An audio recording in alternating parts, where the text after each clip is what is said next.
वो सत्संगी का रिश्ता एक ऐसा रिश्ता है जिहड़ा निभदा है। ਇਹਦਾ मतलब ਇਹ ਹੋਇਆ कि ਜਿਹੜੀਆਂ नौं ते सस आपस च सत संगना बन गईयां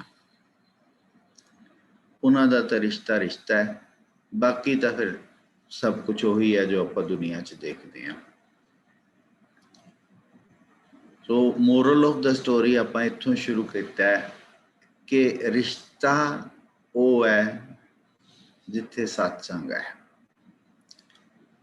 जे सत्संग नहीं तो भावें भैन भरा का रिश्ता होवे, भावें सगे भरा का रिश्ता होवे, भावें प्यो पुत्र का रिश्ता होवे, भावें मां धी का रिश्ता होवे, भावें हसबैंड वाइफ का रिश्ता होवे, भावें तुहाडे बच्चिआं नाल तुहाडा रिश्ता होवे, जिस रिश्ते दे विच सत्संग का कंसैप्ट आ गया वो तो रिश्ता चलेगा। बिकॉज गुरु साहब ने जिहड़ी गल कीती है साख सैन दी कि माया के संबंध साख सैन, नहीं तो दुनियावी रिश्ते जिन्ने भी ने उन्हां दा संबंध सिर्फ ते सिर्फ माया नाल है। गुरु साहब ने गौंड राग दे विच गुरु रामदास जी बख्शिश करते ने कि संसारे के मित्र भाई कुटुंब सब दीसैं ते सब अपने स्वाए मिलासा, जित दिन उनका स्वाव होए न आवे, तित दिन नेड़े को न टुकासा। भी जिस दिन अगले का स्वार्थ नहीं साडे नाल उस दिन किसी ने नहीं नेड़े टुकना। ते गुरु साहब कहते हैं भी जिहड़ा रिश्ता संगत वाला है वो कदी नहीं टुटेगा, वो जन्मा जन्मा का रिश्ता है। जिस तरह भैन जी ने हमने गल की कि जिन्ने भी संबंध साख सैन ने वो सारे पूर्व जन्म के मिले संजोगी, अंतै को ना सहाई। पूर्व जन्म के साडे संजोग बने हुए ने, इस संजोगां दे रिश्ते ने, और इन्हां चों कोई भी साडा अध्यात्मिक रिश्ता बनेगा कि नहीं बनेगा एक बड़ा वड्डा सवाल है। क्योंकि बहुत ही बारी जो मेरे अपने निजी तजर्बे च आया कि ईवन हसबैंड वाइफ के रिश्ते दे विच हालांकि आपां गुरबाणी दी तो अक्सर वरतदे हां कि एक जोत दोए मूर्ति धन फिर कईए सोए, उत्थे भी वो जिहड़ा इशारा किया गया है वो एक अध्यात्मक रिश्ते नूं किया गया है। और अगर वो रिश्ता भी अध्यात्मक नहीं हैगा, सत्संगियां वाला नहीं हैगा, तो उहदे विच भी स्पार्क हुंदे रहणगे, उहदे विच भी कॉर्डियलिटी नहीं आएगी। और बहुत ही बारी मैं देखा कि साडे बहुत सारे वीर, साडियां बहुत सारियां भैणां सिर्फ इस करके परेशान हुंदे ने कि साडा लाइफ पार्टनर साडे नाल नितनेम नहीं करता, वो अमृतधारी नहीं हैगा साडे वांगू, वो जो अगर हसबैंड गुरमत गुरबाणी गुरुद्वारे जाण वाला है या नितनेमी है तो अपनी वाइफ नाल ही शिकायत करता है, और अगर वाइफ सत्संगन है तो अपने हसबैंड बारे शिकायत करती है। असल च मेरे तजर्बे च इस तरह आया है कि ये कला दुनियावी रिश्ता भी हो सकता है, जरूरी नहीं अध्यात्मक रिश्ता हो। और जो अगर अध्यात्मक रिश्ता वो हुंदा है जिहदे च साडी पिछले जन्मां तो सत्संग की पिड़ चली आ रही है। हाँ, जे बहुत कोई जिस तरह कोई असी इन्ने ज़्यादा गुरु के प्यार च भेजे हुए हैं, क्योंकि गुरु साहब भगत कबीर जी कहते हैं कबीर चंदन का बिरवा पड़िया बेड़ियो ढाक पलास, भी चंदन का छोटा जिहा बूटा होवे भावें वो भावें जिन्ने वड्डे वड्डे मर्जी टक दे वड्डे वड्डे पलास दे वड्डे वड्डे दरखत भी आले दुआले होने, पर जे वो छोटा जिहा बूटा है ना वो भी चंदन होए रे बसें जो चंदन पास। ਜਾਂ ਤਾਂ ਸਾਡੇ अंदर सत्संग की गुरबाणी की कणी इन्नी मजबूत होवे, इन्ना असीं भिजे होईए कि जिहड़ा साडे नेड़े आवे वो भी सत्संगी ही बन जावे। पर बहुती वारी हुंदा कि असीं आप उहदे कोल सत्संग पालदे हां। इसे तरह हुण नौं सੱਸ ਦਾ रिश्ता जिहड़ा है ਉਹਦਾ एक समाजिक इमेज, जिस तरह तुसीं स्क्रीन ते देख रहे हो आपां देख रहे हो भी समाजिक इमेज ये है ਉਹਦਾ भी नौं सੱਸ मतलब लड़ाई। नौं सੱਸ ਦਾ ਜਿਹੜਾ जन्मा जन्मा का रिश्ता जिहड़ा, और ईवन गुरबाणी दे विच भी अगर आप देखिए ਤੇ ਗੁਰਬਾਣੀ 'ਚ ਜਿਹੜੀਆਂ ਤੁਕਾਂ ਆਈਆਂ ਨੇ ਵੀ ਸੱਸੂ ਤੇ ਪਿਰਕੀਨੀ ਵਾਕ, ਸਾਸ ਬੁਰੀ ਘਰ ਵਾਸ ਨਾ ਦੇਵੈ, ਵੀ ਸੱਸ ਜਿਹੜੀ ਹੈ ਉਹ ਬੁੱਧੀ ਭੈੜੀ ਮੱਤ ਨੂੰ ਸੱਸ ਕਿਹਾ ਗਿਆ ਹੈ ਗੁਰਬਾਣੀ 'ਚ। ਜਿੱਥੇ ਵੀ ਭੈੜੀ ਮੱਤ ਦਾ ਜ਼ਿਕਰ ਆਇਆ ਉੱਥੇ ਸੱਸ ਦੇ ਨਾਲ ਉਹਨੂੰ ਜੋੜਿਆ ਗਿਆ ਕਿ ਸੱਸ ਜਿਹੜੀ ਇਸ ਤਰ੍ਹਾਂ ਦੀ ਸੀ, ਮੈਨੂੰ ਮੈਂ ਆਪਣੇ ਪਤੀ ਨੂੰ ਮਿਲਣ ਨਹੀਂ ਸੀ ਦਿੱਤੀ। ਹੁਣ ਇੱਥੋਂ ਇੱਕ ਆਪਾਂ ਨੂੰ ਸਾਈਕੋਲੋਜੀ ਅੰਡਰਸਟੈਂਡ ਆਉਂਦੀ ਹੈ ਕਿ ਸੱਸ ਔਰ ਨੂੰਹ ਦਾ ਰਿਸ਼ਤੇ ਦੀ ਸ਼ੁਰੂਆਤ ਕਿੱਥੋਂ ਹੁੰਦੀ। ਹੁਣ ਆਪਾਂ ਇੱਥੋਂ ਗੱਲ ਕਰਾਂਗੇ ਵੀ ਸੱਸ ਔਰ ਨੂੰਹ ਦੇ ਰਿਸ਼ਤੇ ਦੀ ਜਿਹੜੀ ਸ਼ੁਰੂਆਤ ਹੁੰਦੀ ਹੈ ਕਿ ਉਹ ਦੋਨੋਂ ਵੱਖਰੇ ਵੱਖਰੇ ਵਾਤਾਵਰਨ ਤੋਂ ਆਉਂਦੀਆਂ ਨੇ। ਹੁਣ ਉਹਦਾ ਇੱਕ ਸੱਸ ਨੇ ਉਸ ਪਰਿਵਾਰ 'ਚ ਜਦੋਂ ਨੂੰਹ ਬਣ ਕੇ ਆਈ ਸੀ ਉੱਥੋਂ ਆਪਣੀ ਇੱਕ ਪੋਜੀਸ਼ਨ ਸ਼ੁਰੂ ਕੀਤੀ ਔਰ ਉਹਨੂੰ ਘੱਟੋ ਘੱਟ ਮਤਲਬ ਜੇ ਆਪਾਂ ਪਹਿਲਾ ਬੱਚਾ ਵੀ ਫੈਮਿਲੀ ਦਾ ਦੇਖੀਏ ਤੇ 20 ਤੋਂ 22 ਸਾਲ ਉਸ ਪਰਿਵਾਰ 'ਚ ਹੋ ਚੁੱਕੇ ਹੁੰਦੇ ਨੇ, ਕਿਉਂਕਿ ਲੜਕਾ ਜਦੋਂ 20-22 ਸਾਲ ਦਾ ਹੋਏਗਾ ਤਾਂ ਹੀ ਉਹਦੀ ਮੈਰਿਜ ਹੋਏਗੀ, ਤਾਂ ਹੀ ਨੂੰਹ ਆਏਗੀ।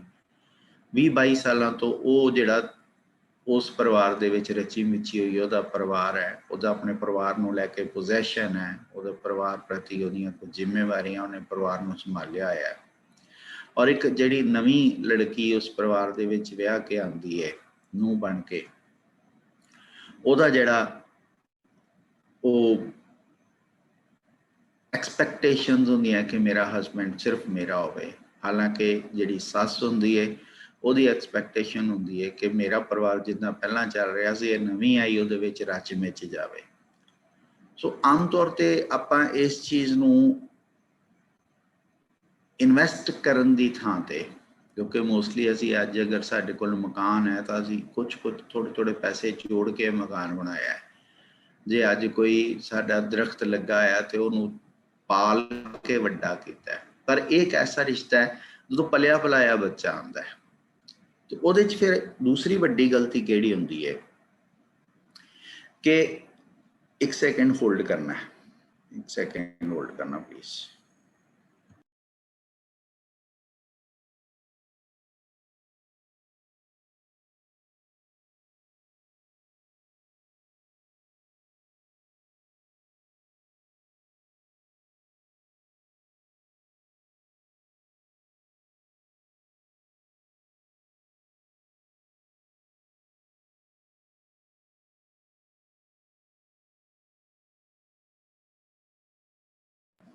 ਗੁਸਤਾਖੀ ਮਾਰਦੀ। ਸੋ ਆਮ ਤੌਰ ਤੇ ਕੀ ਹੁੰਦਾ ਹੈ ਕਿ ਅਸੀਂ ਨਾ ਇੱਕ ਇਹ ਸਿੱਖਿਆ ਆਮ ਤੌਰ ਤੇ ਪਰਿਵਾਰ 'ਚ ਵੀ ਦਿੰਦੇ ਹਾਂ ਕਿ ਤੁਹਾਡੀ ਮਦਰ ਇਨ ਲਾ ਨੂੰ ਆਪਣੀ ਮਾਂ ਸਮਝਣਾ ਹੈ ਔਰ ਆਪਾਂ ਡਾਟਰ ਇਨ ਲਾ ਲਈ ਇਹ ਗੱਲ ਕਹਿੰਦੇ ਹਾਂ ਕਿ ਤੁਸੀਂ ਉਹਨੂੰ ਆਪਣੀ ਧੀ ਸਮਝਣਾ ਹੈ। ਔਰ ਮੈਨੂੰ ਇਹ ਲੱਗਦਾ ਹੈ ਕਿ ਸ਼ਾਇਦ ਇੱਥੋਂ ਸਮੱਸਿਆ ਸ਼ੁਰੂ ਹੁੰਦੀ ਹੈ,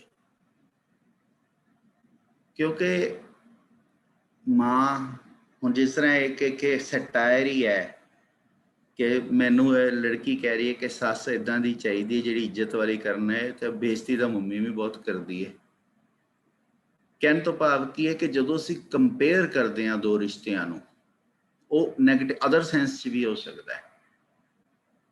ਉਹ ਕੰਪੈਰੀਜ਼ਨ ਕਈ ਵਾਰੀ ਬਿਕੋਜ਼ ਬੇਟੀ ਲਈ ਮਾਂ ਇੱਕ ਐਸੀ ਇਮੇਜ ਹੈ ਜਿਹਨੂੰ ਉਹਨੇ ਪੈਦਾ ਹੋਣ ਤੋਂ ਪਹਿਲਾਂ ਦਾ ਰਿਸ਼ਤਾ ਹੈ, ਜਿਹਦੇ ਨਾਲ ਉਹ ਮਾਂ ਦੇ ਨਾਲ ਉਹ ਬੱਚੀ ਵੀ, ਜਿੱਦਾਂ ਆਪਾਂ ਗੱਲ ਕੀਤੀ ਹੈ ਸੱਸ ਬਣੀ, ਤੇ ਉਹ ਮਾਂ ਬੱਚੀ ਦਾ ਵੀ ਘੱਟੋ ਘੱਟ 18-20 ਸਾਲ ਦਾ ਰਿਸ਼ਤਾ ਉਸ ਮਾਂ ਦੇ ਨਾਲ ਹੈ। ਉਹਨੇ ਉਹ 20 ਸਾਲ ਆਪਣਾ ਬਚਪਨ ਤੋਂ ਲੈ ਕੇ ਜਵਾਨੀ ਤੱਕ ਉਸ ਪਰਿਵਾਰ 'ਚ ਉਸ ਮਾਂ ਦੇ ਨਾਲ ਬਿਤਾਏ ਨੇ। ਹੁਣ ਉਹ ਉਸ ਆਈਡੀਅਲਾਈਜ਼ਡ ਇਮੇਜ ਦੇ ਵਿੱਚ ਉਹ ਆਪਣੀ ਸੱਸ ਦੇ ਵਿੱਚ ਆਪਣੀ ਮਾਂ ਨੂੰ ਅਗਰ ਦੇਖਣਾ ਚਾਹੁੰਦੀ ਹੈ ਤਾਂ ਡਿਸਅਪੁਆਇੰਟਮੈਂਟ ਆਏਗੀ। ਸੇਮ ਵੇ ਸੱਸ ਹੈ, ਉਹਨੇ ਆਪਣੀ ਧੀ ਨੂੰ ਕੁੱਖ ਤੋਂ ਪਾਲ ਕੇ ਜਵਾਨ ਕੀਤਾ ਹੈ। ਹੁਣ ਉਹ ਆਪਣੀ ਧੀ ਬਾਰੇ ਇੰਨਾ ਕੁ ਜਾਣਦੀ, ਅਗਰ ਉਹ ਸੇਮ ਚੀਜ਼ ਜਦੋਂ ਐਕਸਪੈਕਟ ਕਰਦੀ ਕਿ ਮੇਰੀ ਨੂੰਹ ਮੇਰੀ ਧੀ ਵਰਗੀ ਹੋਵੇ, ਜਿਹਨੂੰ ਉਹਨੇ ਪਲ ਪਲ ਤੇ ਕਰੈਕਟ ਕਰਕੇ ਆਪਣੇ ਅਨੁਸਾਰ ਢਾਲਿਆ ਹੋਇਆ ਹੈ, ਤਾਂ ਉੱਥੇ ਕਈ ਵਾਰ ਡਿਸਅਪੁਆਇੰਟਮੈਂਟ ਆਉਂਦੀ ਹੈ। ਇਹ ਗੱਲ ਕਹਿਣ ਨੂੰ ਬਹੁਤ ਵਧੀਆ ਹੈ ਕਿ ਨੂੰਹ ਨੂੰ ਸੱਸ ਜਿਹੜੀ ਹੈ ਸੱਸ ਨੂੰ ਮਾਂ ਸਮਝਣਾ ਚਾਹੀਦਾ ਹੈ ਤੇ ਪਰਿਵਾਰ ਨੂੰ ਵੀ ਨੂੰਹ ਨੂੰ ਧੀ ਸਮਝਣਾ ਚਾਹੀਦਾ ਹੈ।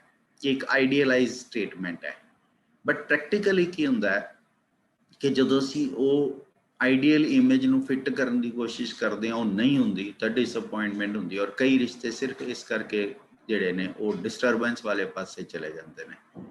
ਹੁਣ ਚਾਹੀਦਾ ਕੀ ਹੈ, ਇਹਦਾ ਹੱਲ ਕੀ ਹੈ? ਚਾਹੀਦਾ ਕੀ ਹੈ ਕਿ ਕਿਉਂਕਿ ਆਪਾਂ ਆਮ ਤੌਰ ਤੇ ਗੁਰਬਾਣੀ ਦੇ ਵਿੱਚ ਗੱਲ ਕਹਿੰਦੇ ਵੀ ਪੇਵ ਕੜੈ ਸੌ ਸੇਵ ਤੂੰ ਸੌਰੜੈ ਸੁਖ ਵਸ, ਵੀ ਸੌਰੜੇ ਦੀ ਚਿੰਤਨ ਕਰਨੀ। ਇੱਕ ਸੱਸ ਬਾਰੇ ਇਹ ਕਹਿਣ ਦੀ ਥਾਂ ਕਿ ਉਹ ਤੈਨੂੰ ਇੱਕ ਨਵੀਂ ਮਾਂ ਮਿਲੇਗੀ, ਇਹ ਕਹਿਣ ਦੀ ਥਾਂ ਤੇ ਆਪਾਂ ਅਗਰ ਇਹ ਕਹਿ ਕੇ ਬੱਚੇ ਨੂੰ ਵੱਡਾ ਕਰੀਏ ਕਿ ਮਾਂ ਦਾ ਰਿਸ਼ਤਾ ਮਾਂ ਦਾ ਹੈ, ਸੱਸ ਦਾ ਰਿਸ਼ਤਾ ਸੱਸ ਦਾ ਹੈ, ਪਰ ਸੱਸ ਔਰ ਜਦੋਂ ਨੂੰ ਆਪਸ 'ਚ ਮਿਲਦੀਆਂ ਨੇ ਤਾਂ ਕੁਝ ਐਡਜਸਟਮੈਂਟਸ ਜਿਹੜੀਆਂ ਨੇ ਉਹ ਹੋਣਗੀਆਂ। ਉਹ ਐਡਜਸਟਮੈਂਟ ਕਿਸ ਤਰ੍ਹਾਂ ਕਰਨੀ ਆ, ਆਪਾਂ ਬੱਚੇ ਨੂੰ ਇਹ ਪ੍ਰਪੇਅਰ ਕਰੀਏ।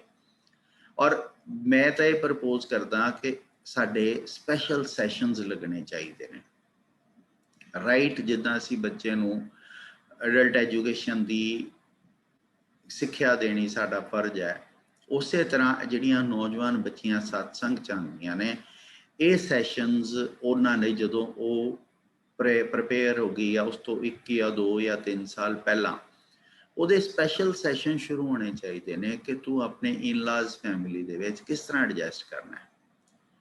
ਬਿਕੋਜ਼ ਇਹ ਜਿਹੜਾ ਇੱਕ ਵਰਸ ਆਪਾਂ ਦੇ ਦਿੰਦੇ ਆ ਕਿ ਪਹਿਲੀ ਗੱਲ ਸਮਾਜ ਇਹ ਕਹਿ ਰਿਹਾ ਕਿ ਸੱਸ ਬੁਰੀ ਹੁੰਦੀ ਹੈ, ਸਮਾਜ ਇਹ ਕਹਿ ਰਿਹਾ ਕਿ ਸੱਸ ਕੁੱਟਣੀ ਸੰਦੂਕਾਂ ਓਲੇ, ਸਮਾਜ ਇਹ ਕਹਿ ਰਿਹਾ ਕਿ ਸੱਸ ਬੁੜਬੁੜ ਕਰਦੀ ਹੈ, ਸਮਾਜ ਇਹ ਕਹਿ ਰਿਹਾ ਕਿ ਸੱਸ ਇੱਕ ਨੈਗੇਟਿਵ ਕਰੈਕਟਰ ਹੈ। ਅਸੀਂ ਉਹਦੇ ਵਿੱਚ ਇੱਕ ਦੂਸਰੇ ਸਿਰੇ ਤੇ ਗੱਲ ਲੈ ਗਏ ਕਿ ਅਸੀਂ ਪਰਿਵਾਰ ਬੱਚੇ ਨੂੰ ਇਹ ਕਹਿਤਾ ਕਿ ਸੱਸ ਜਿਹੜੀ ਹੈ ਨਾ ਉਹ ਮਾਂ ਹੁੰਦੀ ਹੈ। ਹੁਣ ਉਹਨਾਂ ਦੋਨਾਂ ਰਿਸ਼ਤਿਆਂ ਦੀ ਜੋ ਇੱਕ ਸਮਾਜਿਕ ਇਮੇਜ ਹੈ ਔਰ ਇੱਕ ਜਿਹੜੀ ਅਸੀਂ ਦਿੱਤੀ ਇਮੇਜ, ਉਹਨਾਂ ਦੇ ਵਿੱਚ ਬ੍ਰਿਜ ਅਪ ਨਹੀਂ ਹੋ ਪਾਉਂਦਾ। ਬ੍ਰਿਜ ਅਪ ਨਾ ਹੋਣ ਕਰਕੇ ਕੀ ਹੁੰਦਾ ਹੈ ਕਿ ਉੱਥੇ ਫਿਰ ਡਿਸਅਪੁਆਇੰਟਮੈਂਟਸ ਦੋਨੋਂ ਪਾਸੋਂ ਆਉਂਦੀਆਂ ਨੇ। ਸੋ ਹੋਣਾ ਕੀ ਚਾਹੀਦਾ ਹੈ ਕਿ ਅਸੀਂ ਬੱਚੇ ਨੂੰ ਇਹ ਪ੍ਰਪੇਅਰ ਕਰੀਏ ਕਿ ਬੱਚੇ ਜਦੋਂ ਤੂੰ ਨਵੇਂ ਪਰਿਵਾਰ ਦੇ ਵਿੱਚ ਜਾਣਾ, ਉਸ ਪਰਿਵਾਰ ਦੀ ਇੱਕ ਅਥਾਰਟੀ ਹੈ ਮਦਰ ਇਨ ਲਾ, ਉਸ ਪਰਿਵਾਰ ਦੀ ਇੱਕ ਅਥਾਰਟੀ ਹੈ, ਸਹੁਰਾ ਟੌਪ ਅਥਾਰਟੀ ਹੈ ਔਰ ਸੱਸ ਜਿਹੜੀ ਹੈ ਕਈ ਵਾਰ ਤਾਂ ਸੱਸ ਸਹੁਰੇ ਨੂੰ ਵੀ ਚਲਾਉਣ ਵਾਲੀ ਹੁੰਦੀ ਹੈ। ਸੋ ਉਸ ਅਥਾਰਟੀ ਦੇ ਨਾਲ ਤੂੰ ਕਿਸ ਤਰ੍ਹਾਂ ਅਮੈਲਗਮੇਟ ਕਰਨਾ, ਉਸ ਅਥਾਰਟੀ ਨਾਲ ਤੂੰ ਕਿਸ ਤਰ੍ਹਾਂ ਸਿੰਕ ਕਰਨਾ। ਉੱਥੇ ਸੁਭਾਵਾਂ ਦਾ ਟਕਰਾਅ ਵੀ ਆਏਗਾ, ਉੱਥੇ ਇਹ ਚੀਜ਼ਾਂ, ਪਰ ਉਹਦੇ ਵਿੱਚੋਂ ਨਿਕਲਣਾ ਕਿਸ ਤਰ੍ਹਾਂ। ਹੁਣ ਅਸੀਂ ਬੱਚੇ ਨੂੰ ਇਹ ਸਮਝਾਈਏ ਕਿ ਤੂੰ ਇਹ ਕਰੇਂਗਾ ਤੇਰੀ ਜ਼ਿੰਦਗੀ 'ਚ ਕੋਈ ਤੂਫਾਨ ਨਹੀਂ ਆਏਗਾ, ਇਹ ਟ੍ਰੇਨ ਕਰਕੇ ਅਸੀਂ ਭੇਜਾਂਗੇ। ਜਦੋਂ ਬੱਚੇ ਦੇ ਜ਼ਿੰਦਗੀ 'ਚ ਕੋਈ ਤੂਫਾਨ ਆਏਗਾ ਤਾਂ ਬੱਚਾ ਡੋਲੇਗਾ, ਜਾਂ ਅਸੀਂ ਉਸ ਟਾਈਮ 'ਤੇ ਉਹਦੀ ਹੈਲਪ ਕਰਨ ਦੀ ਕੋਸ਼ਿਸ਼ ਕਰਾਂਗੇ। ਬਟ ਅਗਰ ਅਸੀਂ ਪਹਿਲੇ ਤੋਂ ਬੱਚੇ ਨੂੰ ਉਸ ਤੂਫਾਨ ਲਈ ਪ੍ਰਪੇਅਰ ਕਰਕੇ ਭੇਜੀਏ ਮੈਂਟਲੀ ਕਿ ਇਹ ਤੂਫਾਨ ਆਉਣ ਦੇ ਪੂਰੇ ਚਾਂਸਿਸ ਨੇ, ਜੇ ਤੂਫਾਨ ਆਵੇ ਤਾਂ ਤੁਸੀਂ ਆਪਣੀ ਕਿਸ਼ਤੀ ਨੂੰ ਕਿੱਦਾਂ ਉਹਦੇ 'ਚੋਂ ਤੈਰ ਕੇ ਕੱਢਣਾ। ਸੋ ਇਹ ਚੀਜ਼ਾਂ ਦੇ ਬਾਰੇ ਡਿਸਕਸ਼ਨ ਖੁੱਲ੍ਹ ਕੇ ਹੋਣੀ ਚਾਹੀਦੀ ਹੈ ਕਿ ਅਗਰ ਕਿਸ ਤਰ੍ਹਾਂ ਦੀ ਸਿਚੁਏਸ਼ਨ ਆਉਂਦੀ ਹੈ। ਔਰ ਇਹੀ ਜਿਹੜੀ ਗੱਲ ਆਪਾਂ ਕੀਤੀ ਹੈ ਕਿ ਪੇਵਕੜੇ 100 ਸ਼ੇਰ ਤੂੰ ਸੌਰੜੈ ਸੁਖ ਵਸ, ਜਦੋਂ ਪੇਕੇ ਘਰ ਰਹਿ ਕੇ 100 ਦੀਆਂ ਗੱਲਾਂ, ਕੰਤ ਦੀਆਂ ਗੱਲਾਂ ਦੇ ਨਾਲ ਉਹਦੇ ਪੇਰੈਂਟਸ ਦੀਆਂ ਵੀ ਉਹ ਕੀ ਆਪਾਂ ਰੀਅਲ ਲਾਈਫ ਸਟੋਰੀਜ਼ ਦੇ ਵਿੱਚ ਉਹਨੂੰ ਕੋਟ ਕਰਨਾ ਸ਼ੁਰੂ ਕਰੀਏ ਕਿ ਅਗਰ ਇਸ ਤਰ੍ਹਾਂ ਦੀ ਸਿਚੁਏਸ਼ਨ, ਜਿੱਦਾਂ ਹੁਣ ਅਸੀਂ ਬੱਚੇ ਨੂੰ ਸਾਰੀ ਸਾਲ ਮੈਥ ਪੜ੍ਹਾਉਂਦੇ ਹਾਂ ਤੇ ਉਹ ਪੇਪਰ 'ਚ ਜਾ ਕੇ ਬੈਠਦਾ ਤੇ ਉਹ ਮੈਥ ਦਾ ਪੇਪਰ ਬਹੁਤ ਵਧੀਆ ਕਰਕੇ 100 'ਚੋਂ 100 ਨੰਬਰ ਵੀ ਲੈ ਕੇ ਆ ਜਾਣਾ। ਪਰ ਅਸੀਂ ਅਗਰ ਉਹਨੂੰ ਕਹੀਏ ਕਿ ਨਹੀਂ ਬੇਟਾ ਕੋਈ ਗੱਲ ਨਹੀਂ, ਕੋਈ ਉੱਥੇ ਕੋਈ ਔਖੇ ਕੁਐਸਚਨ ਨਹੀਂ ਆਣੇ, ਉਹ ਤਾਂ ਬਸ ਤਲੈ ਮੈਥ ਵਾਲੇ ਜਿਹੜੇ ਪੇਪਰ ਲੈਣ ਵਾਲੇ ਨੇ ਉਹ ਤਾਂ ਤੇਰੇ ਮੰਮਾ ਪਾਪਾ ਵਰਗੇ ਨੇ, ਮੰਮਾ ਪਾਪਾ ਜਿੱਦਾਂ ਤੈਨੂੰ ਹਰ ਚੀਜ਼ 'ਚ ਏਡ ਕਰਦੇ ਨੇ, ਹੈਲਪ ਕਰਦੇ ਨੇ, ਉਹ ਵੀ ਕਰਨਗੇ। ਪਰ ਉਹ ਜਦੋਂ ਉਹਨੂੰ ਬੱਚੇ ਨੂੰ ਉੱਥੇ ਇਹ ਆਈਡੀਆ ਲੈ ਕੇ ਜਾਂਦਾ ਵੀ ਮੈਨੂੰ ਤਾਂ ਪਰਚੀਆਂ ਮਿਲਣੀਆਂ ਨੇ, ਕੀਤਾ ਕਰਾਇਆ ਮਿਲਣਾ ਸਾਰਾ ਕੁਝ, ਔਰ ਜਦੋਂ ਉਹ ਉੱਦਾਂ ਨਹੀਂ ਹੁੰਦਾ ਤੇ ਫਿਰ ਮੈਥ 'ਚੋਂ ਫਿਰ 0 ਨੰਬਰ ਲੈਂਦਾ ਤੇ ਫਿਰ ਡਾਈਵੋਰਸ ਵਾਲੇ ਪਾਸੇ ਗੱਲ ਚੱਲਦੀ ਹੈ। ਸੋ ਕਹਿਣ ਤੋਂ ਭਾਵ ਕਿ ਇਹ ਜਿਹੜਾ ਕੰਪੈਰੀਜ਼ਨ ਅਸੀਂ ਕਰਦੇ ਹਾਂ, ਇਹ ਕੰਪੈਰੀਜ਼ਨ ਇੱਕ ਬਹੁਤ ਕੰਟਰਾਸਟ ਕਈ ਵਾਰ ਕ੍ਰੀਏਟ ਕਰ ਦਿੰਦਾ। ਮੈਂ ਇਹ ਨਹੀਂ ਕਹਿੰਦਾ, ਇਹਦੇ ਮਤਲਬ ਕੱਲ ਮਨਪ੍ਰੀਤ ਭੈਣ ਜੀ ਨਾਲ ਮੇਰੀ ਗੱਲ ਵੀ ਹੋ ਰਹੀ ਸੀ, ਉਹਨਾਂ ਨੇ ਕਹਿ ਰਿਹਾ ਵੀ ਇਹ ਗੱਲ ਡਾਈਜੈਸਟ ਕਰਨੀ ਬਹੁਤ ਔਖੀ ਹੈ, ਵੀ ਅਸੀਂ ਤਾਂ ਹਮੇਸ਼ਾ ਹੀ ਕਹਿੰਦੇ ਹਾਂ ਕਿ ਸੱਸ ਮਾਂ ਵਰਗੀ ਹੁੰਦੀ ਹੈ ਤੇ ਨੂੰਹ ਜਿਹੜੀ ਉਹ ਧੀ ਵਰਗੀ ਹੁੰਦੀ ਹੈ। ਮੈਂ ਕਹਿੰਦਾ ਕਿ ਸੱਸ ਇੱਕ ਅੱਛੀ ਸੱਸ ਕਿਸ ਤਰ੍ਹਾਂ ਦੀ ਹੋ ਸਕਦੀ ਹੈ। ਆਪਾਂ ਪਰਿਵਾਰਕ ਜੀਵਨ ਜਿਹੜੇ ਗੁਰਸਿੱਖ ਪਰਿਵਾਰਕ ਜੀਵਨ ਦੇ ਵਿੱਚ ਆਨੰਦਮਈ ਪਰਿਵਾਰਕ ਜੀਵਨ 'ਚ ਜ਼ਿਕਰ ਵੀ ਕੀਤਾ ਵੀ ਅਸੀਂ ਅੱਛੀ ਸੱਸ ਮੈਂ ਕਿੱਦਾਂ ਬਣਾ ਜਾਂ ਮੈਂ ਅੱਛੀ ਨੂੰਹ ਕਿੱਦਾਂ ਬਣਾ। ਇਹ ਟਾਕ ਬਹੁਤ ਅੱਛੀ ਹੈਲਦੀ ਟਾਕ ਹੈ, ਬਟ ਉਹ ਆਈਡੀਅਲਾਈਜ਼ ਜਦੋਂ ਅਸੀਂ ਕਰ ਲੈਂਦੇ ਹਾਂ ਤਾਂ ਕਈ ਵਾਰੀ ਅਸੀਂ ਚੀਜ਼ਾਂ ਨੂੰ ਮਿਸਮੈਚ ਹੋ ਜਾਂਦੀਆਂ ਨੇ, ਉਹ ਮਿਸਮੈਚ ਹੋ ਕੇ ਉੱਥੋਂ ਜਿਹੜੀ ਹੈ ਉਹ ਪ੍ਰੋਬਲਮ ਸਟਾਰਟ ਹੁੰਦੀਆਂ ਨੇ। उस तो इलावा जिहड़ी अगली गल है वो है कि ਉਹਨੂੰ ਇਹ ਖਿਆਲ ਰੱਖਣਾ ਚਾਹੀਦਾ ਕਿ ਉਹਦੀ ਪਹਿਲੀ ਤਰਜੀਹ ਉਹਦੇ ਸਹੁਰੇ ਘਰ ਦੀ ਹੋਣੀ ਚਾਹੀਦੀ ਹੈ, ਨਾ ਕਿ ਉਹਦੇ ਪੇਰੈਂਟਸ। ਹੁਣ ਇਹ ਜਿਹੜੀਆਂ ਡਾਟਰ ਇਨ ਲਾ ਵਾਸਤੇ, ਕਿਉਂਕਿ ਜਿਹੜੀ ਮੈਂ ਇਸ ਚੀਜ਼ ਦਾ ਤਜਰਬਾ ਕੀਤਾ ਹੈ ਕਿ ਕਈ ਜਿੱਦਾਂ ਮੇਰੇ ਕੋਲ ਡਾਕਟਰਸ ਜੌਬ ਕਰਦੀਆਂ ਨੇ, ਉਹਨਾਂ 'ਚੋਂ ਕਈਆਂ ਦੀ ਵਿਆਹਣ ਵਾਲੀ ਉਮਰ ਹੁੰਦੀ ਹੈ ਔਰ ਉਹਨਾਂ ਦੇ ਵਿਆਹ ਜਦੋਂ ਨੇੜੇ ਆਉਂਦੇ ਨੇ ਤੇ 2 ਜਾਂ 3 ਕਾਉਂਸਲਿੰਗ ਸੈਸ਼ਨ ਕਰੀਦੇ ਨੇ। ਔਰ ਉਹਦੇ 'ਚ ਇੱਕ ਕਾਉਂਸਲਿੰਗ ਸੈਸ਼ਨ ਜਿਹੜਾ ਆਪਾਂ ਬਹੁਤ ਕਾਮਨ ਹੈ, ਜਿਹੜਾ 3 ਭੱਬਿਆਂ ਵਾਲਾ, ਭਾਣਾ ਜੀ, ਭੁੱਲੀ ਜੀ, ਭਲਾ ਜੀ, ਇਹ ਜਿਹੜਾ ਕਾਉਂਸਲਿੰਗ ਸੈਸ਼ਨ ਹੈ ਮੈਂ ਦੇਖਿਆ ਵੀ ਕਈ ਲੜਕੀਆਂ ਜਿਹੜੀਆਂ ਨਿਤਨੇਮੀ ਵੀ ਨਹੀਂ ਸੀ, ਪਰ ਉਹਨਾਂ ਨੇ ਜਦੋਂ ਇਸ ਚੀਜ਼ ਨੂੰ ਪਹਿਲਾਂ ਮੈਂਟਲੀ ਪ੍ਰਪੇਅਰ ਕੀਤਾ ਗਿਆ ਕਿ ਉਸ ਘਰ ਦੇ ਵਿੱਚ ਤੂੰ ਇੱਕ ਏਲੀਅਨ ਹੈ ਔਰ ਇਹ ਮੰਨ ਕੇ ਚੱਲ ਤੈਨੂੰ ਸਮੱਸਿਆਵਾਂ ਆਣੀਆਂ ਹੀ ਆਣੀਆਂ। ਹਾਂ, ਉਹਨਾਂ ਸਮੱਸਿਆਵਾਂ ਦਾ ਹੱਲ ਕੀ ਕਰਨਾ ਹੈ ਕਿ ਪਹਿਲੀ ਗੱਲ ਤਾਂ ਇਹ ਹੈ ਕਿ ਫਸਟ ਪ੍ਰੈਫਰੈਂਸ ਤੇਰੀ ਉਹ ਘਰ ਹੋਣਾ ਚਾਹੀਦਾ ਹੈ।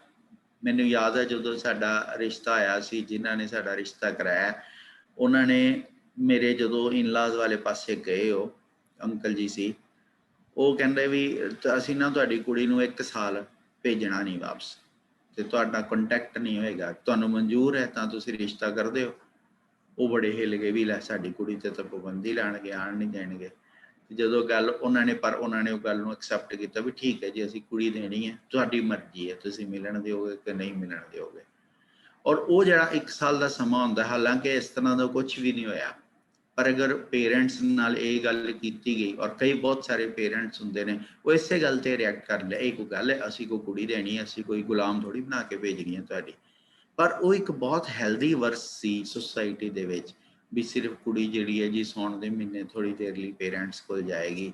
ਔਰ ਅੱਜ ਦੀ ਡੇਟ 'ਚ ਆਪਾਂ ਉਹਨੂੰ ਦੇਖਦੇ ਹਾਂ ਕਿ ਅਸੀਂ ਇਹ ਭਲੀ ਭਾਂਤ ਜਾਣਦੇ ਹਾਂ ਕਿ ਅੱਜ ਦੀ ਡੇਟ 'ਚ ਅਗਰ ਬਹੁਤੇ ਰਿਸ਼ਤੇ ਖਰਾਬ ਹੋ ਰਹੇ ਨੇ ਉਹਦਾ ਕਾਰਨ ਮੋਬਾਈਲ ਹੈ। Too much contact with the parents and the friends ਹੈ ਕਿ ਜੋ ਵੀ ਨਿੱਕੀ ਕਿਉਂਕਿ ਮਨੁੱਖੀ ਮਨ ਦਾ ਸੁਭਾਅ ਹੈ ਕਿ ਜਦੋਂ ਵੀ ਕੋਈ ਨਿੱਕੀ ਜਿਹੀ ਵੀ ਗੱਲ ਹੁੰਦੀ ਹੈ ਬੰਦਾ ਕਿਸੇ ਨਾਲ ਉਹ ਗੱਲ ਕਰਨੀ ਚਾਹੁੰਦਾ ਹੈ। ਤੇ ਕੁਦਰਤੀ ਗੱਲ ਹੈ ਹਜੇ ਨਵੇਂ ਘਰ 'ਚ ਉਹ ਰਿਸ਼ਤਾ ਬਣਿਆ ਨਹੀਂ ਹੁੰਦਾ ਔਰ ਉਹ ਰਿਸ਼ਤਾ ਬਣਨ ਤੋਂ ਪਹਿਲਾਂ ਹੀ ਉਹ ਘਰ ਦੀਆਂ ਗੱਲਾਂ ਬਾਹਰ ਜਾਣੀਆਂ ਸ਼ੁਰੂ ਹੋ ਜਾਂਦੀਆਂ। ਜਦੋਂ ਗੱਲਾਂ ਬਾਹਰ ਜਾਣੀਆਂ ਸ਼ੁਰੂ ਹੋ ਜਾਂਦੀਆਂ, ਪਰਿਵਾਰ ਜਿਹੜਾ ਹੈ, ਇਨਲਾਜ਼ ਦਾ ਪਰਿਵਾਰ ਹੈ, ਉਹ ਓਫੈਂਡਡ ਫੀਲ ਕਰਦਾ ਕਿ ਸਾਡੇ ਘਰ ਦੀਆਂ ਅੰਦਰਲੀਆਂ ਗੱਲਾਂ ਬਾਹਰ ਜਾ ਰਹੀਆਂ। ਜਦੋਂ ਓਫੈਂਡਡ ਫੀਲ ਕਰਦੇ ਨੇ ਤਾਂ ਫਿਰ ਉਹ ਕੌਸ਼ੀਅਸ ਹੋ ਜਾਂਦੇ ਨੇ, ਫਿਰ ਉਹ ਰਿਸ਼ਤੇ ਨਾਲ ਬੱਚੇ ਨੂੰ ਜਿਹੜੇ ਲੈ ਕੇ ਨਾ ਉਹ ਰਿਸ਼ਤਾ ਜਿਹੜਾ ਹੈ ਨਾ ਉਹ ਬਣਨ ਤੋਂ ਪਹਿਲਾਂ ਹੀ ਟੁੱਟ ਜਾਂਦਾ ਹੈ। ਔਰ ਹਾਲਾਂਕਿ ਇੱਕ ਤੁਸੀਂ ਦੇਖੋ, ਜਦੋਂ ਤੁਸੀਂ ਦਾਲ ਬਣਾਉਂਦੇ ਹੋ, ਦਾਲ ਨੂੰ ਕੁੱਕਰ 'ਚ ਰੱਖਿਆ ਤੇ ਜਦੋਂ ਕੁੱਕਰ ਦੇ ਵਿੱਚ ਉਹ ਦਾਲ ਕਿਸੇ ਕੱਚ ਦੇ ਭਾਂਡੇ ਦਾ, ਅਗਰ ਕੱਚ ਦਾ ਕੁੱਕਰ ਹੋਵੇ, ਸਾਇੰਸ ਦਾ ਐਕਸਪੈਰੀਮੈਂਟ ਪਿਆ, ਤੇ ਉਹ ਦਾਲ ਜਦੋਂ ਉਬਲਦੀ ਹੈ ਨਾ ਤਾਂ ਉਹ ਐਡੀ ਕੁ ਔਖੀ ਹੁੰਦੀ ਹੈ, ਉਹ ਦਾਲ ਦੀ ਸ਼ਕਲ, ਉਹ ਐਡੇ ਕੁ ਉਹਦੇ ਦਾਣੇ ਭੁੜਕਦੇ ਨੇ ਇਹਨੇ, ਪਰ ਉਹ ਕੁੱਕਰ ਦੇ ਵਿੱਚ ਹੀ ਰਹਿੰਦੇ ਨੇ। ਔਰ ਜਦੋਂ ਕੁੱਕਰ ਜਾਂ ਉਹ ਭਾਂਡਾ ਅਸੀਂ ਥੋੜ੍ਹੀ ਦੇਰ ਨਹੀਂ ਖੋਲ੍ਹਦੇ, ਉਹਨੂੰ ਢੱਕਿਆ ਰਹਿਣ ਦਿੰਦੇ ਹਾਂ, ਉਹ ਆਪਣੀ ਭਾਫ ਨਾਲ ਜਦੋਂ ਪੱਕਦਾ ਹੈ ਨਾ ਫਿਰ ਉਹ ਸਵਾਦ ਸਬਜ਼ੀ ਬਣਦੀ, ਸਵਾਦ ਜਿਹੜਾ ਭੋਜਨ ਤਿਆਰ ਹੁੰਦਾ ਹੈ। ਪਰ ਜੇ ਅਸੀਂ ਕਹੀਏ ਵੀ ਨਾਲੋਂ ਨਾਲ ਖੋਲ ਕੇ ਦੇਖੀ ਜਾਈਏ ਵੀ ਕਿੰਨਾ ਕੁ ਹੋ ਗਿਆ, ਕਿੰਨਾ ਹੋਇਆ ਕਿ ਨਹੀਂ ਹੋਇਆ, ਕਿਉਂਕਿ ਦੂਸਰਾ ਐਗਜ਼ਾਮਪਲ ਹੈ ਕਿ ਜਦੋਂ ਅਸੀਂ ਬੀਜ ਨੂੰ ਧਰਤੀ ਦੇ ਵਿੱਚ ਪਾਉਂਦੇ ਹਾਂ, ਪਹਿਲਾਂ ਬੀਜ ਬਹੁਤ ਸੋਹਣਾ ਚਮਕਦਾਰ ਹੁੰਦਾ ਹੈ, ਪਰ ਜਦੋਂ ਧਰਤੀ 'ਚ ਜਾਂਦਾ ਹੈ, ਉਹ ਮੋਇਸਚਰ ਔਰ ਮਿੱਟੀ ਦੇ ਵਿੱਚ ਜਾਂਦਾ ਤਾਂ ਉਹ ਬੀਜ ਟੁੱਟਦਾ ਹੈ। ਪਹਿਲਾਂ ਉਹ ਬੀਜ ਟੁੱਟਦਾ ਹੈ, ਉਹਦੇ ਵਿੱਚੋਂ 2 ਫਾੜ ਹੋ ਕੇ ਨਿਕਲਦਾ ਹੈ, ਫਿਰ ਉਹਦੇ ਵਿੱਚ ਉਹ ਬੀਜ ਦੀ ਸ਼ਕਲ ਬੜੀ ਭੱਦੀ ਹੋ ਜਾਂਦੀ ਹੈ, ਪਰ ਉਹਦੇ ਵਿੱਚੋਂ ਫਿਰ ਜਦੋਂ ਹਰੀਆਂ ਕਰੂੰਬਲਾਂ ਨਿਕਲਦੀਆਂ ਨੇ ਔਰ ਉਹ ਸੋਹਣੇ ਪੌਦੇ ਦੇ ਵਿੱਚ ਇੱਕ ਬੜੇ ਵਧੀਆ ਬੂਟੇ ਦੇ ਵਿੱਚ ਪਰਿਵਰਤਿਤ ਹੁੰਦਾ ਤਾਂ ਉਹ ਸੋਹਣਾ ਲੱਗਣ ਜਾਂਦਾ। ਪਰ ਉਹਦਾ ਉਹ ਜਿਹੜਾ ਸਮਾਂ ਹੁੰਦਾ ਹੈ ਜਦੋਂ ਸੋਹਣੇ ਬੀਜ ਨੂੰ ਟੁੱਟ ਕੇ ਵੱਧ ਸੂਰਤ ਹੁੰਦਾ ਔਰ ਫਿਰ ਬਾਅਦ 'ਚ ਉਹਦੇ 'ਚੋਂ ਇੱਕ ਨਵਾਂ ਜੀਵਨ ਨਿਕਲਦਾ ਹੈ, ਉਸ ਪ੍ਰੋਸੈਸ ਨੂੰ ਅਗਰ ਇੰਟਰਪਟ ਕਰ ਦਿੱਤਾ ਜਾਵੇ ਤਾਂ ਉਹ ਕਦੀ ਵੀ ਸੋਹਣੇ ਬੂਟੇ 'ਚ ਕਨਵਰਟ ਨਹੀਂ ਹੁੰਦਾ। ਇਸੇ ਕਰਕੇ ਜਦੋਂ ਇਹ ਚੀਜ਼ ਆਉਂਦੀ ਹੈ ਕਿ ਜਦੋਂ ਅਸੀਂ ਬੱਚੇ ਨੂੰ ਸਮੇਂ ਤੋਂ ਪਹਿਲਾਂ ਉਹਦੇ ਵਿਚਾਰ ਜਾਣਨ ਦੀ ਕੋਸ਼ਿਸ਼ ਕਰਦੇ ਹਾਂ, ਉਹਦੇ 'ਤੇ ਇੱਕ ਵਰਸ ਕ੍ਰੀਏਟ ਕਰਨ ਦੀ ਕੋਸ਼ਿਸ਼ ਕਰਦੇ ਹਾਂ, ਉਹਨਾਂ ਦੇ ਉਹ ਸਮੱਸਿਆ ਦਾ ਹੱਲ ਕਰਨ ਦੀ ਕੋਸ਼ਿਸ਼ ਕਰਦੇ ਹਾਂ ਜਿਹੜੀ ਇੱਕ ਪ੍ਰੋਸੈਸ ਹੁੰਦੀ ਹੈ, ਜਿਹੜੀ ਇੱਕ ਉਹਦੀ ਰਿਸ਼ਤੇ ਨੂੰ ਬਣਨ ਦਾ ਇੱਕ ਪ੍ਰਕਿਰਿਆ ਹੁੰਦੀ ਹੈ। ਜਿੱਦਾਂ ਅਸੀਂ ਕਿਸੇ ਦੇ ਘਰ ਦੀ ਕਿਚਨ ਸੀ, ਉਹ ਕਹਿੰਦੇ ਵੀ ਇਸ ਕਿਚਨ ਨੂੰ ਆਲਟਰ ਕਰਨਾ ਤੇ ਉਹਦੇ 'ਚ ਜਦੋਂ ਮਿਸਤਰੀ ਲਾਏ ਤੇ ਉਹਨਾਂ ਨੇ ਥੋੜ੍ਹੀ ਜਿਹੀ ਭੰਨ-ਤੋੜ ਸ਼ੁਰੂ ਕੀਤੀ ਤੇ ਘਰ ਦੀ ਬੀਬੀ ਕਹਿੰਦੀ ਨਹੀਂ ਮੇਰੇ ਕਿਚਨ 'ਚ ਗੰਦ ਨਹੀਂ ਪਾਉਣਾ, ਭੱਜੋ, ਮੈਂ ਨਹੀਂ ਬਣਵਾਉਣੀ ਕਿਚਨ। ਉਸ ਤਰ੍ਹਾਂ ਦਾ ਹੀ ਕੰਮ ਹੁੰਦਾ ਹੈ ਵੀ ਜੇ ਅਸੀਂ ਕਿਚਨ ਦੇ ਵਿੱਚ ਅਲਟਰੇਸ਼ਨ ਕਰਾਉਣੀ ਹੈ, ਪੇਂਟ ਕਰਾਉਣਾ ਹੈ, ਉਹਦੀ ਕੋਈ ਨਵੀਂ ਸਲੈਬ ਬਣਵਾਉਣੀ ਹੈ, ਉਹਦੇ 'ਚ ਨਵੇਂ ਕੋਈ ਪੁਰਾਣਾ ਦਾ ਪੁੱਟਣਾ ਪਏਗਾ, ਪੁਰਾਣਾ ਪੁੱਟੇਗਾ ਤੇ ਇੱਕ ਵਾਰੀ ਗੰਦ ਵੀ ਪਏਗਾ, ਜਦੋਂ ਗੰਦ ਪਏਗਾ ਤਾਂ ਉਸ ਤੋਂ ਬਾਅਦ ਉਹਨੂੰ ਭਾਵੇਂ ਨਾਲ ਸੰਭਾਲੀ ਜੋ ਭਾਵੇਂ, ਪਰ ਉਹਨਾਂ ਨੂੰ ਭਜਾਈ ਦਿਓਗੇ ਮਿਸਤਰੀਆਂ ਨੂੰ ਤਾਂ ਕੀ ਬਣੇਗਾ। ਇਸੇ ਤਰ੍ਹਾਂ ਨੂੰਹ ਸੱਸ ਦਾ ਰਿਸ਼ਤਾ ਜਿਹੜਾ ਸੱਸ ਸਮਝ ਲਓ ਕਿ ਮਿਸਤਰੀ ਹੈ, ਤੇ ਉਹਨੂੰ ਇੱਕ ਹੈਗੀ ਹੈ ਮੂਰਤੀ ਬਣਾਉਣੀ ਹੈ ਉਸ ਪੱਥਰ ਦੇ ਵਿੱਚੋਂ ਜਿਹੜੀ ਉਸ ਪਰਿਵਾਰ ਦੇ ਵਿੱਚ ਫਿੱਟ ਹੋਵੇ। ਅਸੀਂ ਕੋਈ ਚੀਜ਼ ਲੈ ਕੇ ਆਉਂਦੇ ਹਾਂ, ਟਾਈਲਾਂ ਵੀ ਲਿਆਉਂਦੇ ਹਾਂ, ਧਰਤੀ ਤੇ ਲਗਾਉਣੀਆਂ ਨੇ, ਤਾਂ ਟਾਈਲਾਂ ਨੂੰ ਕੱਟ ਕੇ ਜਿੱਦਾਂ ਦਾ ਫਰਸ਼ ਹੁੰਦਾ ਜਿੰਨਾ ਦਾ ਹੁੰਦਾ ਉੱਦਾਂ ਦੇ ਕੱਟ ਕੇ ਲੱਗਦੀਆਂ ਨੇ। ਤੇ ਜੇ ਕੋਈ ਕਹੀਏ ਵੀ ਅਸੀਂ ਸਾਡੀ ਟਾਈਲ ਟੁੱਟਣੀ ਨਹੀਂ ਚਾਹੀਦੀ, ਸਾਡੀ ਟਾਈਲ ਜਿਹੜੀ ਹੈ ਨਾ ਉਹਦੀ ਸ਼ੇਪ ਨਹੀਂ ਅਲਟਰ ਹੋਣੀ ਚਾਹੀਦੀ, ਐਜ਼ ਇਟ ਇਜ਼ ਲਗਾਓ, ਐਜ਼ ਇਟ ਇਜ਼ ਨਹੀਂ ਲੱਗਦੀ ਕਦੀ ਵੀ ਕਿਸੇ ਵੀ ਜਗ੍ਹਾ 'ਚ। ਕਿ ਇੱਟ ਵੀ ਅਗਰ ਕੰਧ 'ਚ ਲੱਗਣੀ ਹੈ ਤਾਂ ਮਿਸਤਰੀ ਨੂੰ ਕਈ ਵਾਰੀ ਥੋੜ੍ਹੀ ਇੱਟ ਘੜਨੀ ਪੈਂਦੀ ਹੈ, ਜਦੋਂ ਘੜਨੀ ਪੈਂਦੀ ਹੈ ਤਾਂ ਉਹਦੇ 'ਤੇ ਤੇਸੀ ਵੱਜਦੀ ਹੈ, ਔਰ ਉਸ ਸੱਟ ਲਈ ਉਹ ਇੱਟ ਜਿਹੜੀ ਤਿਆਰ ਹੈ ਉਹ ਤਾਂ ਉਸ ਕੰਧ ਦੀ ਇੱਟ ਬਣ ਜਾਏਗੀ।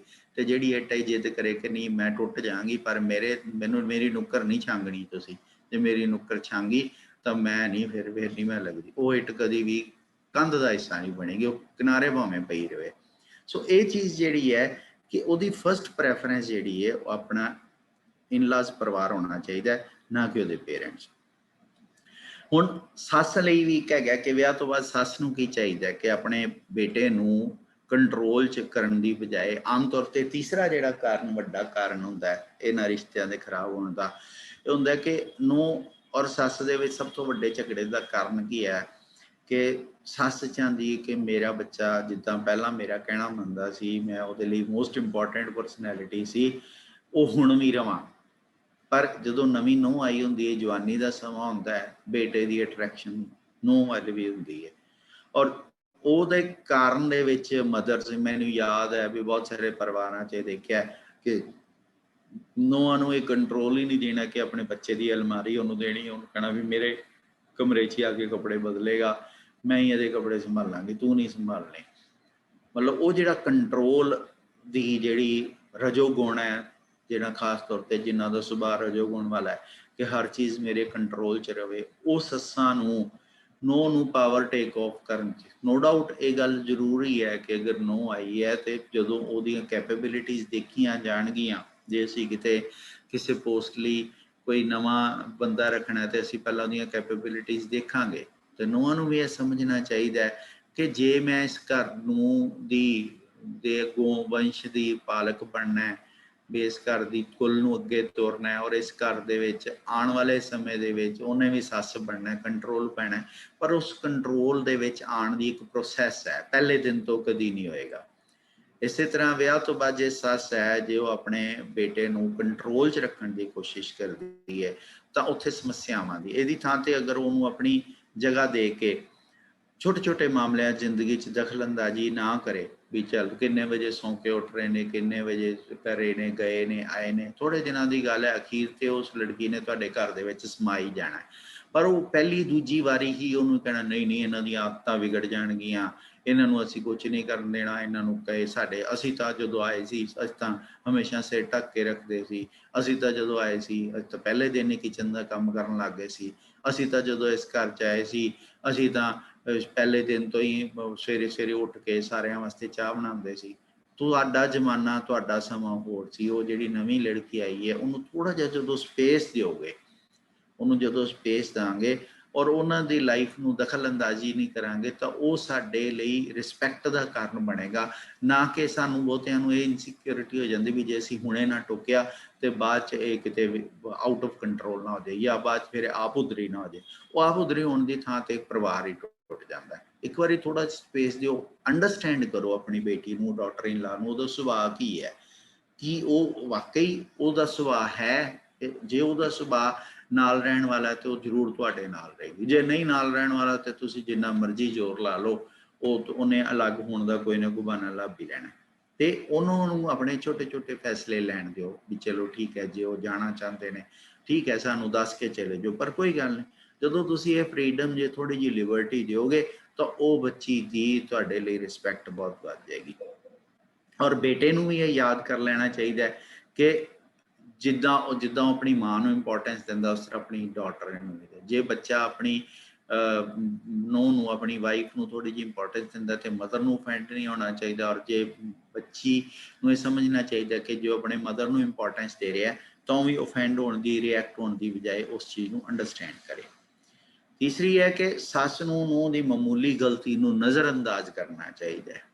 ਇਸ ਦੇ ਨਾਲ ਹੀ ਉਹ ਨੂੰ ਵੀ ਉਹੀ ਗਲਤੀ ਬਾਰ-ਬਾਰ ਦੁਹਰਾਉਣ ਤੋਂ ਬਚਣਾ ਵੀ ਚਾਹੀਦਾ। ਹੁਣ ਦੋਨੋਂ ਪਾਸੇ ਆ ਗਈ ਨਾ ਗੱਲ ਵੀ ਅਗਰ ਸੱਸ ਦੇਖਦੀ ਹੈ ਕਿ ਉਹ ਬੱਚੀ ਦੀ ਕੋਈ ਗਲਤੀ ਹੈ ਤਾਂ ਉਹਨੂੰ ਥੋੜਾ ਜਿਹਾ ਇਗਨੋਰ ਕਰੇ। ਤੇ ਜੇ ਉਹਨੇ ਕੋਈ ਗਲਤੀ ਜਿਹੜੀ ਆਪਾਂ ਗੱਲ ਕਰ ਲਈ ਸੀ ਭਾਣਾ ਜੀ, ਭੁੱਲੀ ਜੀ, ਭਲਾ ਜੀ, ਵੀ ਜੇ ਉਹਦੇ ਕੋਲੋਂ ਗਲਤੀ ਹੋ ਗਈ ਹੈ ਤਾਂ ਕਹਿ ਦੇਵੇ ਮੰਮਾ ਮੈਨੂੰ ਪਤਾ ਨਹੀਂ ਸੀ, ਤੁਸੀਂ ਮੈਨੂੰ ਦੱਸ ਦਿਓ, ਮੈਂ ਅੱਗੋਂ ਤੋਂ ਨਹੀਂ ਕਰਾਂਗੀ। ਤਾਂ ਅੱਗੋਂ ਤੋਂ ਭੁੱਲੀ ਕਹਿ ਕੇ ਅੱਗੋਂ ਤੋਂ ਉਹ ਭੁੱਲ ਨੂੰ ਨਾ ਕਰਨਾ, ਇਹ ਵੀ ਇੱਜ਼ਤ ਬਣਾਉਂਦਾ ਹੈ। ਪਹਿਲੀ ਵਾਰੀ ਭੁੱਲ ਹਰ ਇੱਕ ਬੰਦਾ ਜਦੋਂ ਕੋਈ ਵੀ ਆਪਣੀ ਨੂੰਹ ਨੂੰ ਘਰ ਲੈ ਕੇ ਆਉਂਦਾ ਤਾਂ ਓਪਨ ਮਾਈਂਡਡ ਹੋ ਕੇ ਲਿਆਂਦਾ ਕਿ ਕੋਈ ਗੱਲ ਨਹੀਂ, ਇਹਦੀਆਂ ਕੁਛ ਗਲਤੀਆਂ ਨਜ਼ਰ ਅੰਦਾਜ਼ ਕਰਨੀਆਂ। ਬਹੁਤੀ ਵਾਰੀ ਐਟੀਟਿਊਡ ਜਿਹੜਾ ਹੁੰਦਾ ਹੈ ਵੀ ਹਾਂ ਮੈਂ ਨਾ ਮੰਨੂ ਵਾਲਾ ਐਟੀਟਿਊਡ ਜਿਹੜਾ ਉਹ ਖਰਾਬ ਕਰਦਾ ਹੈ। ਹਰ ਸੱਸ ਚਾਹੁੰਦੀ ਕਿ ਨੂੰ ਉਹਦੇ ਸਹੁਰਿਆਂ ਦੇ ਰਿਵਾਜ ਸਿੱਖੇ ਤੇ ਉਹਨਾਂ ਦਾ ਪਾਲਣ ਕਰੇ, ਪਰ ਨੂੰਹ ਜਿੰਨੀ ਜ਼ਿਆਦਾ ਉਹਦੇ ਸਹੁਰਿਆਂ ਦੇ ਪਰਿਵਾਰ ਨੂੰ ਮਹੱਤਵ ਦੇਗੀ ਉਨਾ ਜ਼ਿਆਦਾ ਉਹਦੇ ਸਹੁਰੇ ਘਰ 'ਚ ਉਹਦਾ ਸਤਿਕਾਰ ਹੋਏਗਾ। ਜਿੱਦਾਂ ਪਹਿਲੀ ਆਪਾਂ ਗੱਲ ਕੀਤੀ ਕਿ ਜਿੰਨੀ ਉਹ ਇੰਪੋਰਟੈਂਸ ਦੇਗੀ ਉਨਾ ਹੀ ਉਹਨੂੰ ਇੰਪੋਰਟੈਂਸ ਮਿਲੇਗੀ। ਜੇ ਅਸੀਂ ਚਾਹੁੰਦੇ ਇੰਪੋਰਟੈਂਸ ਲਈਏ ਤਾਂ ਪਹਿਲਾਂ ਸਾਨੂੰ ਇੰਪੋਰਟੈਂਸ ਦੇਣੀ ਪਏਗੀ।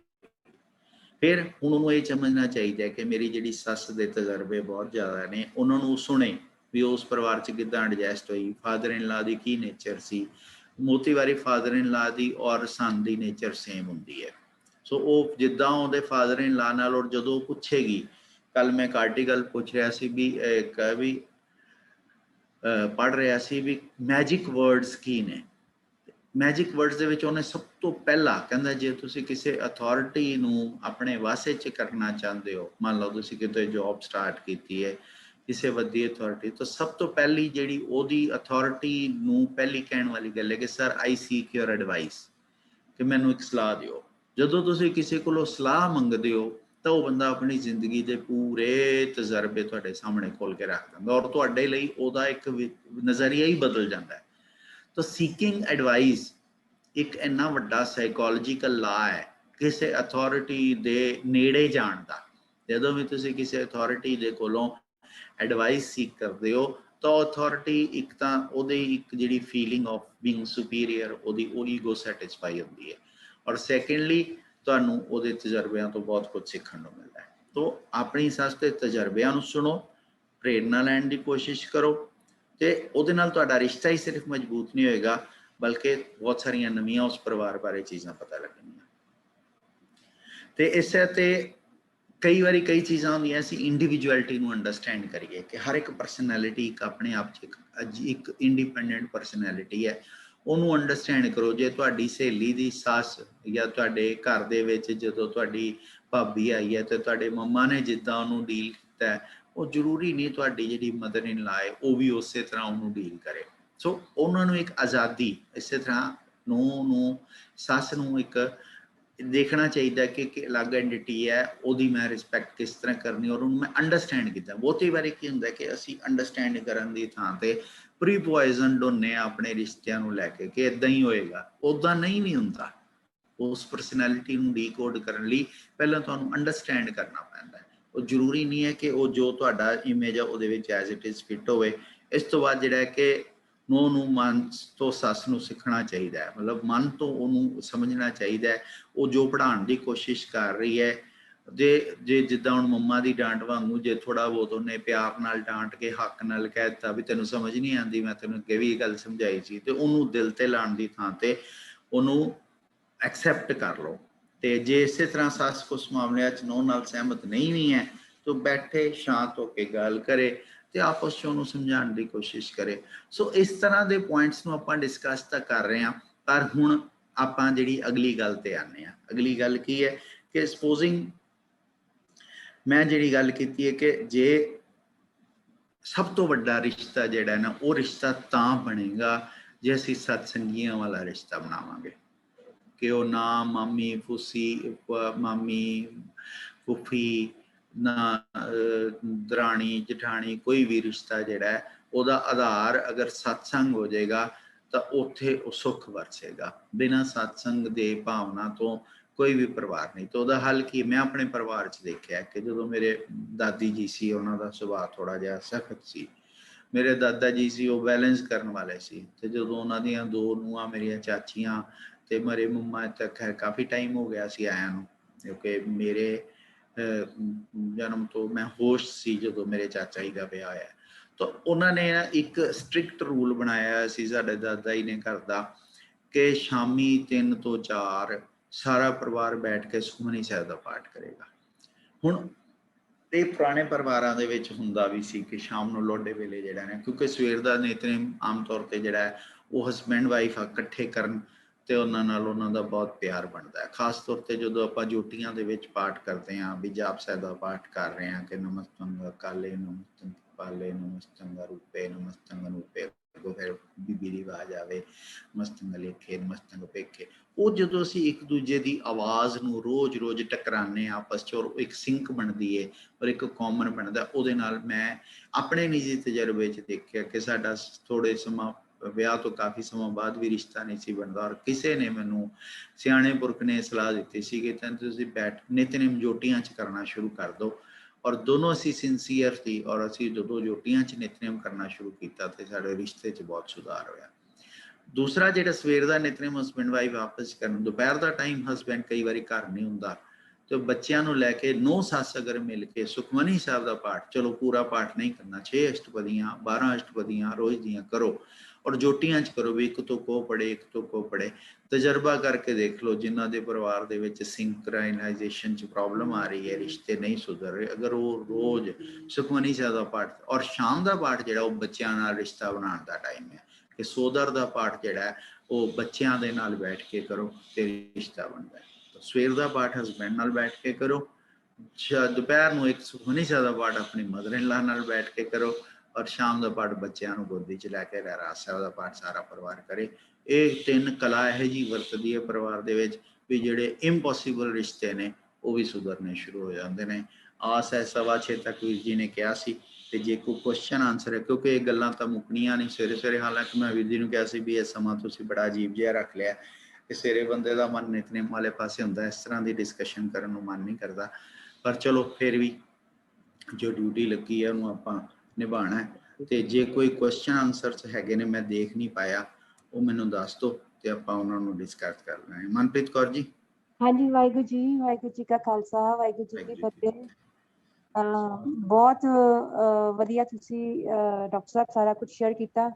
ਕੁਐਸਚਨ ਤਾਂ ਨਹੀਂ ਹੋਣੇ ਕਿਉਂਕਿ ਇਹ ਨਾ ਇੱਕ ਪ੍ਰੈਕਟੀਕਲ ਆਸਪੈਕਟ ਹੈ। ਜੋ ਮੈਂ ਛੋਟੀ ਜੀ ਗੱਲ ਐਕਸਪੀਰੀਅੰਸ ਕੀਤੀ ਉਹ ਮੈਂ ਜ਼ਰੂਰ ਸ਼ੇਅਰ ਕਰ ਸਕਦੀ ਹਾਂ। ਬਾਕੀ ਮੈਂ ਸੰਗਤ ਨੂੰ ਵੀ ਰਿਕੁਐਸਟ ਕਰਦੀ ਹਾਂ ਕਿ ਪਲੀਜ਼ ਆਪਣੇ ਐਕਸਪੀਰੀਅੰਸ ਜਾਂ ਕੋਈ ਕੁਐਸਚਨਸ ਹੈ ਉਹ ਜ਼ਰੂਰ ਸ਼ੇਅਰ ਕਰੋ ਜੀ। ਮੈਨੂੰ ਜੋ ਮੈਂ ਨਾ ਕੱਲ ਰਾਤੀ ਡਾਕਟਰ ਸਾਹਿਬ ਆਪ ਜੀ ਨਾਲ ਗੱਲ ਕਰਕੇ ਨਾ ਇੱਕ ਗੱਲ ਸੋਚ ਰਹੀ ਸੀ ਜੀ। ਜਿਸ ਤਰ੍ਹਾਂ ਆਪਾਂ ਹੁਣ ਕਹਿੰਦੇ ਆ ਨਾ, ਮਤਲਬ ਮੈਂ ਆਪਣਾ ਥਾਟ ਪ੍ਰੋਸੈਸ ਦੱਸ ਰਹੀ ਹਾਂ ਕਿ ਮੈਨੂੰ ਪਹਿਲਾਂ ਲੱਗਦਾ ਹੁੰਦਾ ਸੀ ਕਿ ਜਦੋਂ ਪਾਠ ਕਰਦੇ ਆ ਨਾ ਤੇ ਸਾਡੀ ਲਾਈਫ 'ਚ ਕੋਈ ਪ੍ਰੋਬਲਮ ਨਹੀਂ ਆਉਂਦੀ, ਤੇ ਹੁਣ ਨਾ ਜਿਵੇਂ ਕਲਾਸਿਸ ਲਗਾਉਣੀਆਂ ਸ਼ੁਰੂ ਕੀਤੀਆਂ ਤੇ ਹੁਣ ਇਹ ਸਮਝ ਆਉਣਾ ਸ਼ੁਰੂ ਹੋਇਆ ਕਿ ਪਾਠ ਕਰਨ ਦੇ ਨਾਲ ਪ੍ਰੋਬਲਮਸ ਜਿਹੜੀਆਂ ਸਾਡੀਆਂ ਆਪਣੇ ਕਰਮਾਂ ਕਰਕੇ ਉਹ ਆਉਣੀਆਂ ਕਿਉਂਕਿ ਸੁੱਖ ਦੁੱਖ ਤਾਂ ਸਾਨੂੰ ਮਿਲਣੇ ਹੀ ਮਿਲਣੇ ਹੈ। ਪਰ ਜਦੋਂ ਅਸੀਂ ਪਾਠ ਕਰਦੇ ਨਾ ਸਾਡੇ 'ਚ ਬੀਅਰ ਕਰਨ ਦੀ, ਉਹਨੂੰ ਹੈਂਡਲਿੰਗ ਕਰਨ ਦੀ ਨਾ ਇੱਕ ਕਪੈਸਿਟੀ ਜੀ ਆ ਜਾਂਦੀ ਹੈ ਕਿ ਸਾਨੂੰ ਫਿਰ ਉਹ ਮਤਲਬ ਇੱਕ ਸਮਝ ਆਉਣੀ ਸ਼ੁਰੂ ਹੋ ਜਾਂਦੀ ਹੈ।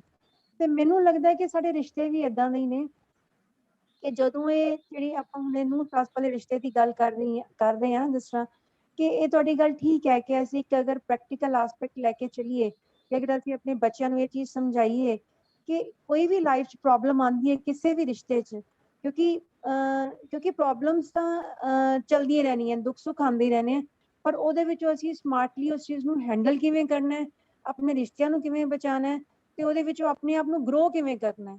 ਮੇਨ ਅੱਜ ਦਾ ਜੋ ਸਿਨੈਰੀਓ ਨਾ ਉਹ ਇਹ ਵਾਲਾ ਹੈ ਕਿ ਸਾਨੂੰ ਹਰ ਇੱਕ ਰਿਸ਼ਤਾ ਚਾਹੀਦਾ ਹੈ, ਹਰ ਇੱਕ ਰਿਸ਼ਤੇ ਦੀ ਇੰਪੋਰਟੈਂਸ ਹੈ, ਹਰ ਇੱਕ ਰਿਸ਼ਤੇ ਦੀ ਆਪਣੀ ਸਪੇਸ ਹੈ, ਬਟ ਸਾਨੂੰ ਉਹ ਵਾਹਿਗੁਰੂ ਵੱਲੋਂ ਸੋਝੀ ਉਹ ਵਾਲੀ ਮਿਲ ਜਾਏ ਕਿ ਅਸੀਂ ਉਸ 'ਚ ਗਰੋ ਕਰ ਸਕੀਏ। ਮੈਨੂੰ ਨਾ ਕੱਲ ਇੱਕ ਭੈਣ ਜੀ ਮਿਲੇ, ਉਹਨਾਂ ਨੇ ਇੱਕ ਬੜੀ ਵਧੀਆ ਗੱਲ ਸ਼ੇਅਰ ਕੀਤੀ ਸੀ, ਉਹ ਹੈਗੇ ਵੀ ਹੈ ਮੇਰੇ ਕੋਲ ਹੁਣ ਇਸ ਟਾਈਮ, ਤੇ ਉਹਨਾਂ ਨੇ ਕਿਹਾ ਸੀਗਾ ਕਿ ਪਹਿਲਾਂ ਮੈਂ ਉਹਨਾਂ ਨੂੰ ਨਾ ਵੈਸੇ ਕੁਐਸਚਨ ਪੁੱਛਿਆ ਬਈ ਉਹਨਾਂ ਦੀ ਇਸ ਤਰ੍ਹਾਂ ਇੱਕ ਮਤਲਬ ਸੀਗੀ, ਮੈਂ ਹਾਲੇ ਨਾਮ ਨਹੀਂ ਉਹਨਾਂ ਦੀ ਲੈਂਦੀ, ਕਿ ਉਹਨਾਂ ਦੀ ਜੁਆਇੰਟ ਫੈਮਿਲੀ ਸੀ, ਜੁਆਇੰਟ ਫੈਮਿਲੀ ਹੈਗੀ ਵੀ ਹੈ, ਸੀ ਨਹੀਂ ਹੈਗੀ ਵੀ ਹੈ, ਤੇ ਉਹਨਾਂ ਦੇ ਇਨ-ਲॉज ਮਤਲਬ ਮੰਮੀ ਪਾਪਾ ਉਹਨਾਂ ਦੇ ਕੋਲ ਰਹਿੰਦੇ ਸੀਗੇ ਤੇ ਉਹ 4 ਬ੍ਰਦਰ ਸੀ। ਤੇ ਮੈਂ ਉਹਨਾਂ ਨੂੰ ਵੈਸੇ ਹੀ ਪੁੱਛਿਆ ਕਿ ਹਮੇਸ਼ਾ ਉਹ ਤੁਹਾਡੇ ਕੋਲ ਰਹਿੰਦੇ ਸੀ, ਤੁਹਾਨੂੰ ਕਦੀ ਫੀਲ ਨਹੀਂ ਹੁੰਦਾ ਕਿ ਉਹ ਮਤਲਬ ਮੇਰੀ ਰਿਸਪੌਂਸਿਬਿਲਿਟੀ ਹੈ ਤੇ ਬਾਕੀ ਕਿਉਂ ਨਹੀਂ ਹੈਂਡਲ ਕਰਦੇ, ਕਿ ਜਦਕਿ ਉਹਨਾਂ ਦਾ ਮਤਲਬ ਜਿਹੜਾ ਸੁਭਾਅ ਸੀ ਉਹ ਵੀ ਥੋੜਾ ਸਖਤ ਸੀ ਕਹਿੰਦੇ ਸੀ ਉਹ। ਤੇ ਉਹਨਾਂ ਨੇ ਨਾ ਇੱਕ ਬੜੀ ਵਧੀਆ ਗੱਲ ਕੀਤੀ, ਕਹਿੰਦੇ ਪਹਿਲਾਂ ਮੈਨੂੰ ਗੁੱਸਾ ਮੈਂ ਪੀਂਦੀ ਸੀ, ਫਿਰ ਮੈਂ ਪੀ ਜਾਂਦੀ ਸੀ, ਮਤਲਬ ਆਪਣੇ ਆਪ ਹੀ ਪੀਤਾ ਜਾਂਦਾ ਸੀ। ਮਤਲਬ ਹੁਣ ਮੇਰੀ ਸਿਚੁਏਸ਼ਨ ਇਹ ਵਾਲੀ ਆ ਗਈ ਹੈ। ਇਹ ਤੁਹਾਡੀ ਗੱਲ ਡਾਕਟਰ ਸਾਹਿਬ ਬਿਲਕੁਲ ਠੀਕ ਹੈ ਕਿ ਉਹ ਵੀ ਪਰਿਵਾਰ ਸਾਰਾ ਗੁਰਬਾਣੀ ਨਾਲ ਜੁੜਿਆ ਹੋਇਆ ਹੈ, ਕਿ ਉਹ ਫਿਰ ਸਾਨੂੰ ਨਾ ਕੁਝ ਚੀਜ਼ਾਂ ਸਹਿਜ ਸੁਭਾਏ ਸਾਡੇ ਕੋਲੋਂ ਆਟੋਮੈਟਿਕਲੀ ਵਾਹਿਗੁਰੂ ਜੀ ਉਹ ਸੇਵਾ ਲੈ ਲੈਂਦੇ ਨੇ ਕਿ ਸਾਡੀ ਲਾਈਫ 'ਚ ਪ੍ਰੋਬਲਮਸ ਆਉਂਦੀਆਂ ਜ਼ਰੂਰ ਨੇ, ਪਰ ਉਹ ਸਾਨੂੰ ਵਾਹਿਗੁਰੂ ਵੱਲੋਂ ਸੋਝੀ ਆ ਜਾਂਦੀ ਹੈ, ਅਸੀਂ ਫਿਰ ਉਹਨੂੰ ਹੈਂਡਲ ਕਰਨਾ ਸਿੱਖ ਜਾਂਦੇ ਹਾਂ। ਵਾਹਿਗੁਰੂ ਜੀ ਆਪਾਂ ਹੁਣ ਬਾਕੀ ਸੰਗਤ ਨੂੰ ਵੀ ਰਿਕੁਐਸਟ ਕਰਦੇ ਹਾਂ ਜੀ, ਰੈਡਮੀ ਨੋਟ ਦਾ ਜੀ है जो कुछ स्पीकर ऑन है जी, शायद वो कुछ शेयर करना चाह रहे हैं जी। वाहिगुरु जी। वाहिगुरु जी, मैं वाहिगुरु जी का खालसा वाहिगुरु जी की वाहिगुरु जी की फतेह जी, फतेह।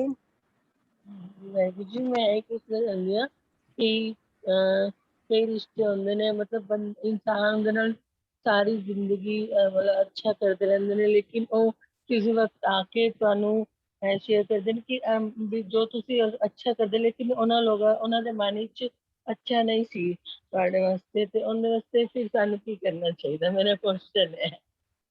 डॉक्टर साहब दसो जी।